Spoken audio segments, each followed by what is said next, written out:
सुखबीर जी, क्या कारण रहा कि आपको रोटी आंदोलन का आज ये लॉन्चिंग करनी पड़ी?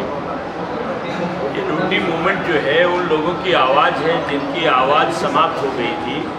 ये उनकी आवाज़ बुलाने के लिए रोटी मूवमेंट को, रोटी आंदोलन को हमको शुरू करना पड़ा है। जी, संक्षेप तो बताइए क्या क्या किस तरीके से इसको करेंगे आप आगे? इसमें सबसे बड़ी बात ये है कि जो गरीब आदमी है उसकी जो हालत हो गई है उस पर हम लोग काम करेंगे। सबसे बड़ा मुद्दा जो हमारे प्रवासी मजदूर हैं जो बिहार, उत्तर प्रदेश, राजस्थान और हरियाणा एडजॉइनिंग स्टेट से यहाँ जो मजदूरी करने के लिए आते हैं उनका जो शोषण है और उनकी जो जीवन लीला है। अब आज जहाँ जो 610 झुग्गी क्लस्टर हैं दिल्ली के अंदर, वो 610 झुग्गी क्लस्टर के अंदर उनकी जो नारकीय ज़िंदगी बन गई है। जो भी सरकार आती है एक वायदा करती है जहाँ झुग्गी वहीं हम मकान आपको दे देंगे। अब एक एक मकान में एक एक झुग्गी के अंदर 4-4 परिवार रह रहे हैं। अब उसमें ये कहते साहब एक कमरे का आपको मकान देंगे। जो लोग दिल्ली में 2015 से आए हैं खाली उनको देंगे, जबकि केंद्रीय सरकार ये कह रही है कि हम 2022 तक सबको मकान देंगे।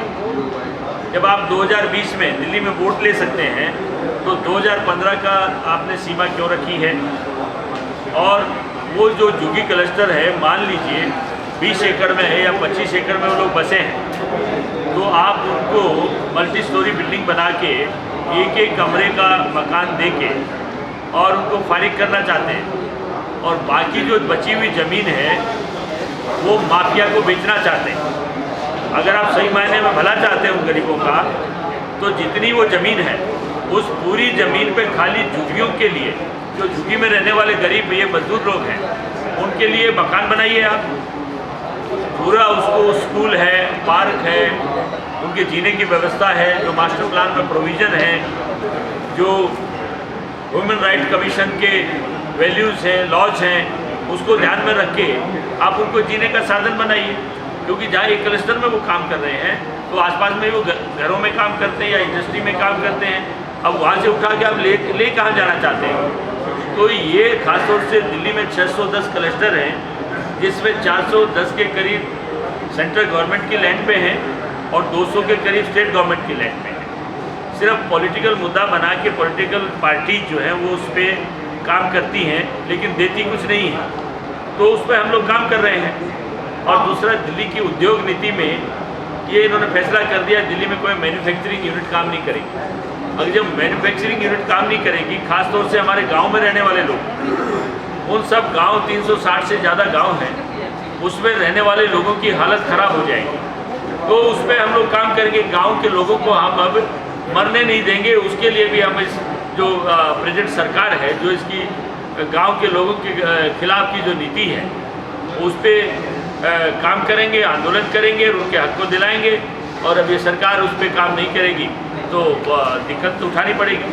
सर, एक दूसरा सेक्टर है इनका, जो हमारे बच्चे हैं। कोरोना के टाइम में जो मैंने देखा है, जो हॉस्पिटल में काम करने वाले जो वर्कर्स हैं, चाहे नर्सिज हैं या पैरामेडिकल दूसरा स्टाफ है, उनका शोषण बहुत गलत हो रहा है। क्योंकि वो वहाँ रिक्रूटमेंट सारी माफिया को दे दी, इन्होंने अपने लोगों को दे दिया है। और वो रिक्रूटमेंट जो है उसमें ना कोई सर्विस कंडीशन है, ना कोई लेबर लॉ होता है, ना कुछ होता है। वो सारी की सारी स्थिति जो है, सारी की सारी स्थिति ऐसी हो गई है कि वो जाए तो जाए कहाँ। यानी एक नर्स है, नर्स उसको वो इन्फेक्टेड हो गई कोरोना से, उसके बाद उसको फॉलो नहीं किया गया, कमरे में डाल दिया। अम्बेडकर हॉस्पिटल के कई लोग थे, वहाँ हमारी एक यूनियन है, उसका प्रेसिडेंट था गौतम, वो कोरोना और उसके साथ इन्फेक्टेड हो गया, एक कमरे में डाल दिया, किसी ने पूछा नहीं। अपने आप ही वो घर के लोग खाना डाल देते थे। और ये मीडिया के जरिए इतना आतंक मचा दिया दिल्ली के अंदर, इतनी बड़ी बड़ी ऐड दे करके। एक दिन भी दिल्ली का मुख्यमंत्री कोरोना के काल में किसी हॉस्पिटल में गया क्या? उसका कोई मंत्री गया क्या? और जो लोग मर गए उनको क्यों नहीं 1-1 करोड़ रुपए दिए? वो कोरोना वॉरियर नहीं है क्या? जो एक होमगार्ड का बच्चा है या वो सेल्फ डिफेंस वॉलंटियर, एक नाम दे दिया इन्होंने। वो डेली वेज पे बच्चे खड़े कर, मेरी बच्चियाँ और बच्चे खड़े हैं, रोड पे खड़े हैं, बस में चढ़ा दिए, हॉस्पिटल में कर दिए, खाने पे बिठा दिए हैं। क्या कर रहे हो आप? तो ये जो दिल्ली में अनारकी हो गई है, उन सब को रोकने के लिए ये रोटी आंदोलन का जन्म आज हुआ। सर सवाल ये है कि अलग अलग राज्यों में अलग अलग सरकारें आपको मिलेंगी, अलग अलग पार्टियों की मिलेंगी, वहाँ पे अपने चैलेंजेस को आप कैसे फेस करेंगे? लड़ेंगे, ये नॉन पॉलिटिकल है, जो भी आगे आएगा उससे लड़ेंगे।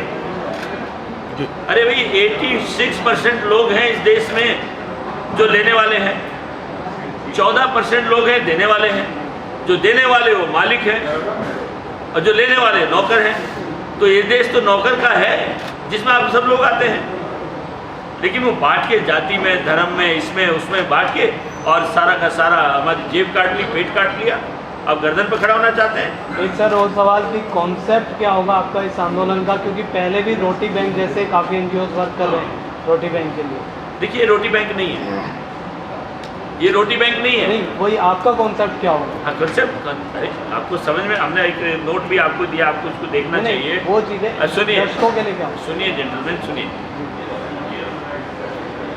ये रिसोर्स ये हमारा, हमने एक कस्टोडियन बिठाया चीफ मिनिस्टर बना के, ये तुम चीफ मिनिस्टर हो, वो दिल्ली का राजा है, उसका काम है दिल्ली की इकोनॉमी संभालना, भूख नहीं होने देना, अपने लोगों का ध्यान रखना, रोजगार को पैदा करना, ये उनका काम है। जब वो अपने काम को भूल ही गए हैं, उनका जो काम जो कर रहे हैं आज, कभी यहाँ से गुजरात जा रहे हैं, कभी पंजाब जा रहे हैं, कभी कहीं जा रहे हैं।